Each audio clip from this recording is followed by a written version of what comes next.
नमो तस्य भगवतो अरहतो सम्मा सम्बुद्धस्स।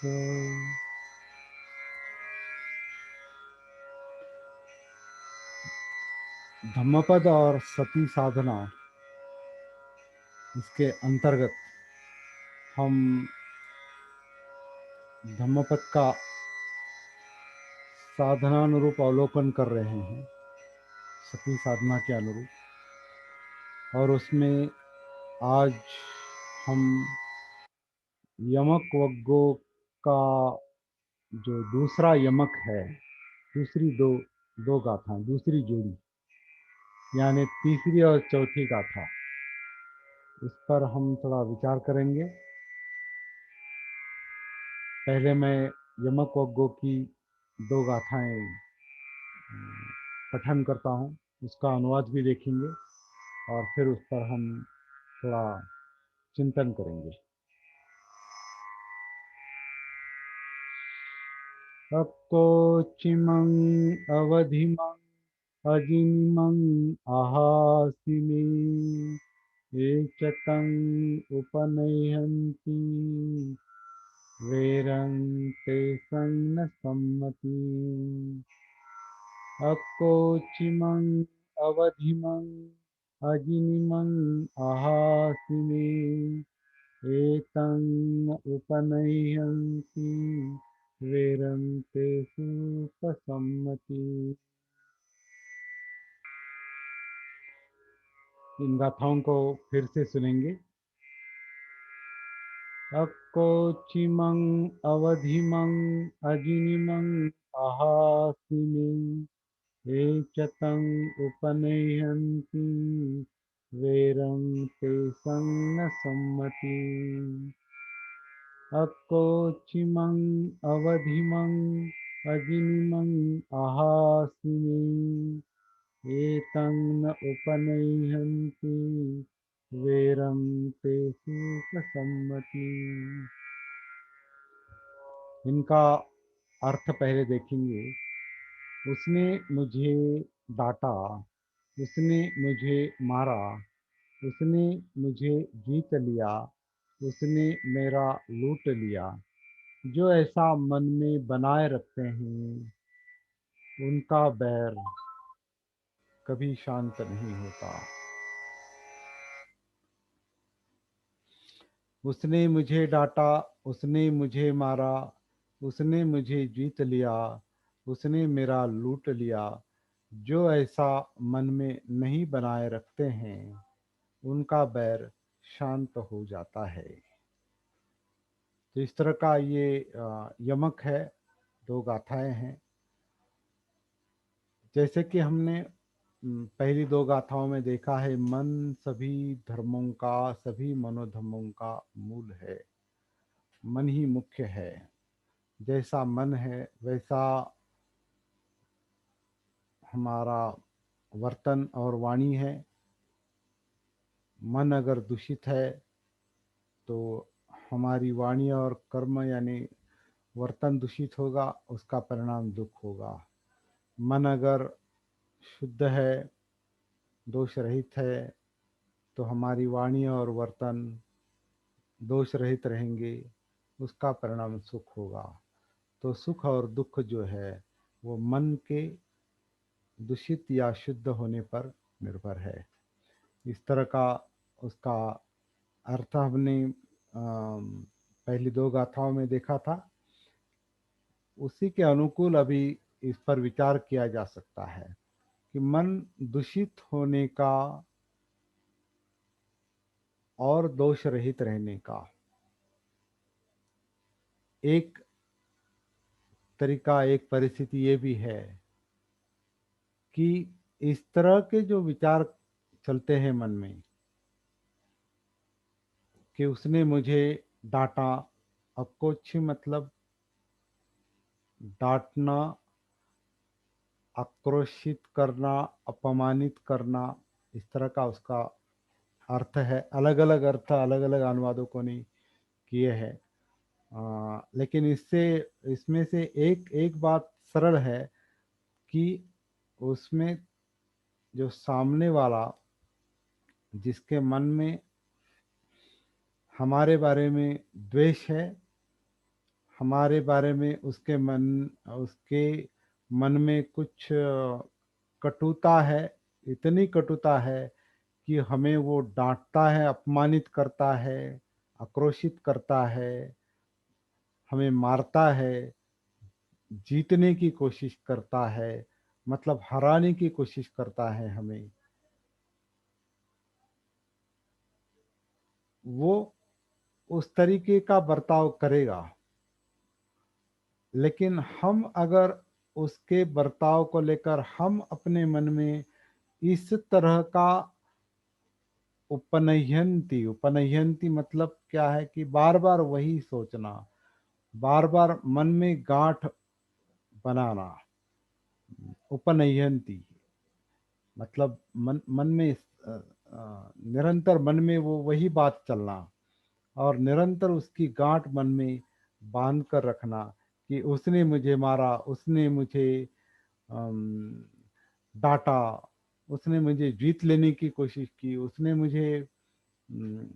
उसने मेरा लूट लिया। इस तरह का जो मन में अक्सर चलता रहता है, तो वो हमारे वैर भाव की वो अभिव्यक्ति है। हमारे मन में उसके लिए और बैर बढ़ता जाता है। वो तो बैरी है ही, वो तो हमारा नुकसान करने का तो प्रयत्न करता ही है। हमें हमें हानि पहुंचाने की कोशिश करता है, अपमानित करने की कोशिश करता है, मारने की कोशिश करता है, हमें जीतने की कोशिश करता है, मतलब हमें हराने की कोशिश करता है। वो अपना काम करता है उसकी मनोवस्था के मुताबिक, क्योंकि उसका मन उस तरीके का है, उसका मन वैसा है। तो वह वैसा वाणी का प्रयोग करेगा, उस तरह का बर्ताव करेगा।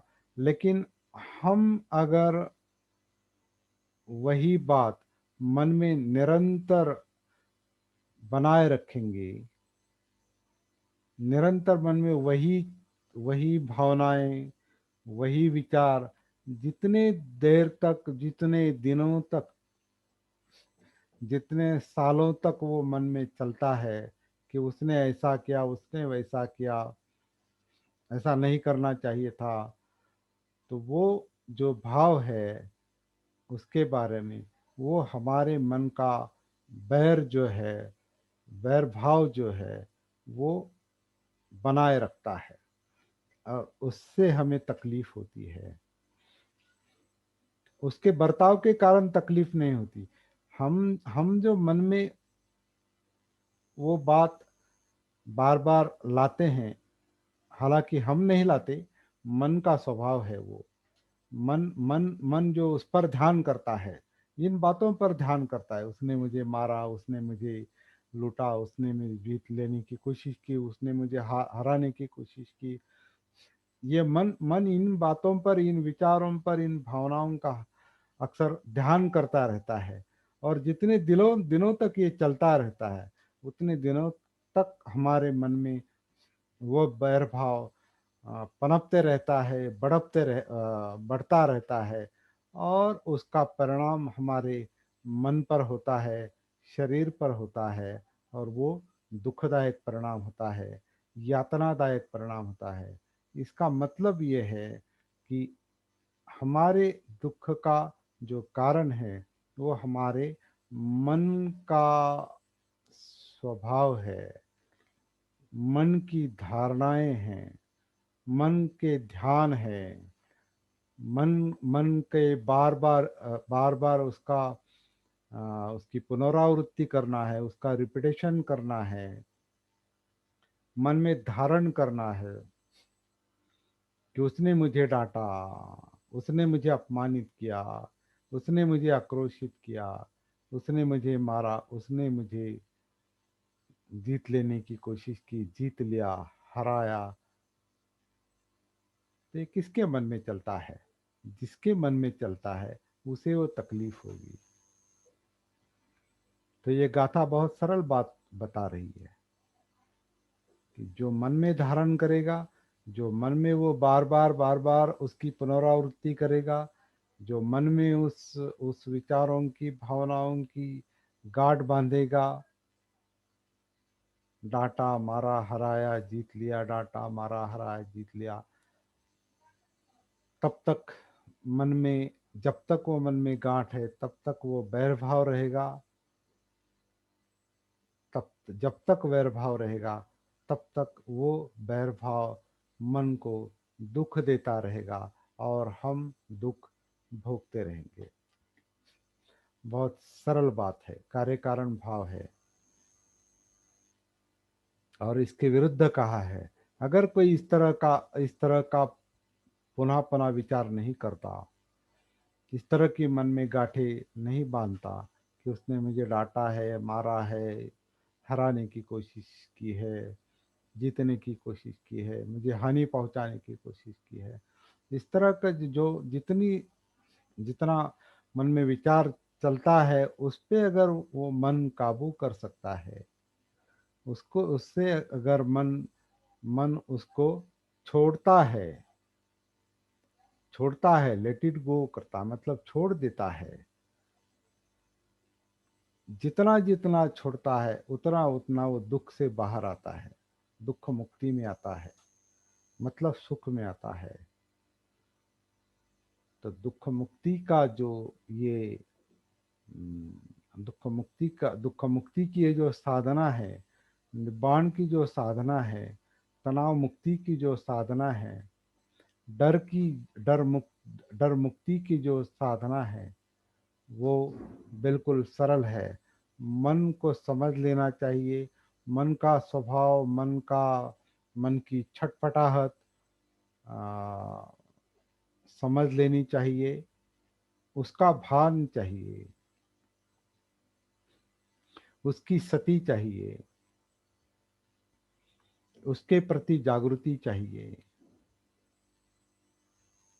तब मन का ये स्वभाव, मन का ये उपनयंती का कार्य, बार बार वही वही दोहराना, वही कई दिनों तक, कई सालों तक, कई कई कई मतलब उसे कुछ तो कई जन्मों तक, जैसे जैसे ये चलता रहता है मन में, कॉन्शियसनेस में, चित्त में, मन में, जितना वो वैसा ही चलता रहेगा उतना दुख बढ़ता रहेगा और वो गहरा होता जाएगा।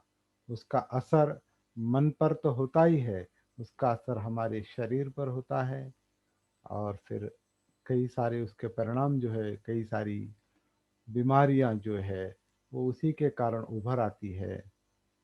क्योंकि पूरा जो ये मनो का एक सिस्टम जो है, मन और शरीर के जो सिस्टम्स है, जो कार्य क्रियाकलाप है, वो सब नॉर्मल नॉर्मल से एबनॉर्मल हो जाते हैं, बिगड़ जाते हैं सब। और जो बिगड़ते हैं तो उसका परिणाम यातनादायक होता है, उसका परिणाम बीमारी में होता है, और वो दुख जो है वो बढ़ता ही रहता है, बढ़ता ही रहता है। जितना उसे पनपने देंगे, जितना उसको अ, बरकरार रखेंगे मन में, जितना उसको संभालेंगे, मन जितनी दिनों तक उसे संभाल के रखेगा और बार बार वही दोहराएगा, उपनयंती करेगा, दुख की दुख का जो असर है, दुख का जो परिणाम है, वो कभी कम नहीं हो सकता। तो बहुत सरल गाथा है कि जो ये मन में रखता है, डांटा मारा जीत लिया, हराया या लूट लिया, जो मन में रखता है उसको दुख मिलेगा, जो नहीं रखता है उसे सुख मिलेगा। लेकिन ये काम कैसे संभव है? नहीं करना, नहीं होने देना। जो मन कर रहा है,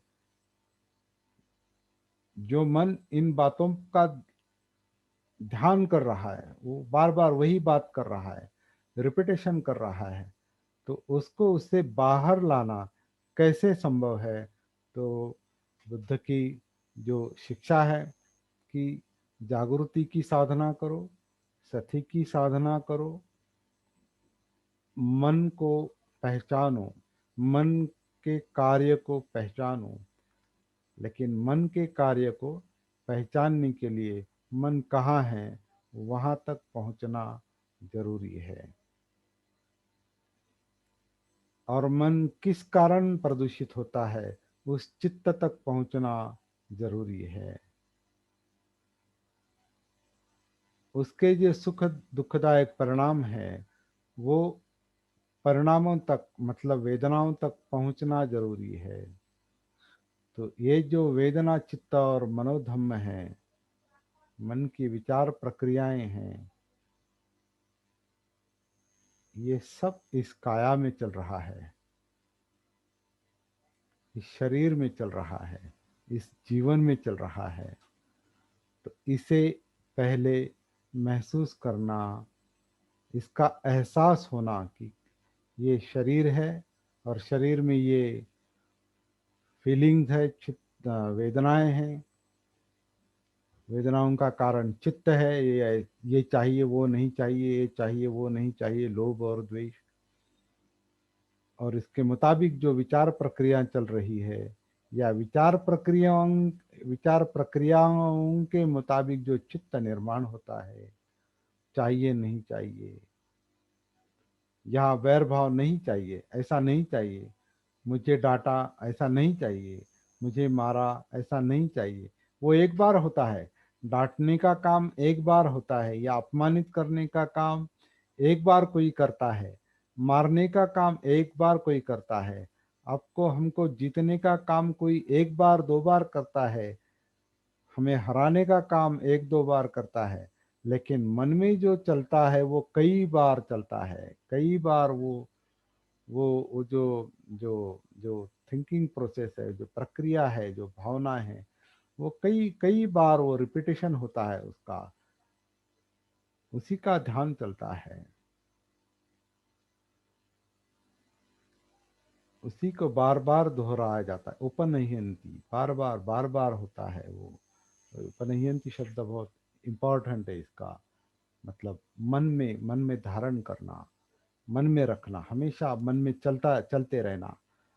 रखना मतलब वो चल हमेशा वो रिपीट होता है। तो ये जो मन का स्वभाव है ये समझना जरूरी है। वहाँ तक अगर पहुँचना है, मन तक अगर पहुँचना है, तो शरीर के संपर्क में आना आवश्यक है। शरीर के संपर्क में आना मतलब कायानुसति में आना। काया में शक्ति में आएंगे तो वेदनाएं यानी सुख दुख महसूस होंगे, मतलब वेदनानुसति होगी। जो महसूस नहीं होता उसका भी भान आएगा, उसकी भी जागृति आएगी। तो वेदनानुसति, कायानुसति के बाद वेदनानुसति। वेदना जो है सुख दुख, उसका कारण चित्त है। राग और द्वेष, चाहिए नहीं चाहिए, चाहिए नहीं चाहिए, ये जो चित्त चित्त का बनना है, चैतसिक चित्त चित्त का बनना है, उसकी सती होनी चाहिए। दैट वो चित्तानुसति है। और जो विचार प्रक्रियाएं जो चलती है, जो इंद्रियों के विषयों के कारण विचार प्रक्रिया निर्माण होती है। जैसे यहाँ डांटा, मारा, जीत लिया, लूट लिया, तो ये डांटने का जो है वो कान सुनते हैं, मारा है तो शरीर को यातनाएं होती है, जीत लिया, हराया, ये मन का कार्य है। तो ये जो जो सब चलता है, ये सब इंद्रियों के कारण जो मनोविज्ञान पर, मन पर जो असर होता है, उसके मुताबिक जो चित्त वैर वैर भाव का चित्त मतलब द्वेष का चित्त जो निर्माण होता है, और वो नहीं चाहिए नहीं चाहिए, इस तरह का जो एक बार हो गया लेकिन नहीं चाहिए, और नहीं चाहिए का भी वहां तक वो रुकता नहीं, नहीं चाहिए नहीं चाहिए। जिसने वो किया उसके बारे में, उसका उसका नुकसान करने के लिए, फिर उसको डांटने के लिए, फिर उसको हराने के लिए, फिर उसे जीतने के लिए, उसे मारने के लिए या मार डालने के लिए, खत्म करने के लिए भी कुछ मन विचार कर सकता है। और वो जितना वो करेगा, वो उतना ही अपने मन का बैर भाव और आपस का वैर भाव वो बढ़ाते रहेगा, उसका परिणाम हानिकारक होगा, दुखदायक होगा, विध्वंसक होगा। इतनी इतनी भयंकर और भयानक ये मानसिक प्रक्रिया है। इसकी सती रहनी चाहिए, सती होनी चाहिए, भान रहना चाहिए। तो ये सती साधना जो है, ये इस तरह के मन के बर्ताव को, काया के बर्ताव को, मतलब वाणी और कृति को नियंत्रण में लाती है, कम करती है, उसमें रिडक्शन करती है, ऐसे वितर्क विचार कम करती है। तो सती साधना से, जागृति की साधना से बहुत बड़ा लाभ है। ये कैसे करना है, ये हमें सीख लेना, समझ लेना और प्रैक्टिस करना, साधना करना बहुत आवश्यक है। ये बात हम इन गाथाओं को लेकर समझ लेने की, फिर से समझ लेने की कोशिश करेंगे। और यहाँ ये साधना का और धम्म की जो अलग अलग शिक्षाएं हैं, इनका जो संबंध है, इनका जो व्यावहारिक उपयोग है, प्रैक्टिकल यूज जो है, वो समझ में आता है, वो समझ लेना जरूरी है। और अपनी साधना निरंतर जारी रखने की कोशिश करनी है। सांस के आधार से काया में उतरना, काया में वेदनाएं हैं, क्योंकि काया जिंदा है, जिंदा है तो उसमें सुख दुख है, सुख दुख। और वो जो फीलिंग्स है, फीलिंग्स के कारण काया, काया में जो जिंदापन है वो महसूस होता है।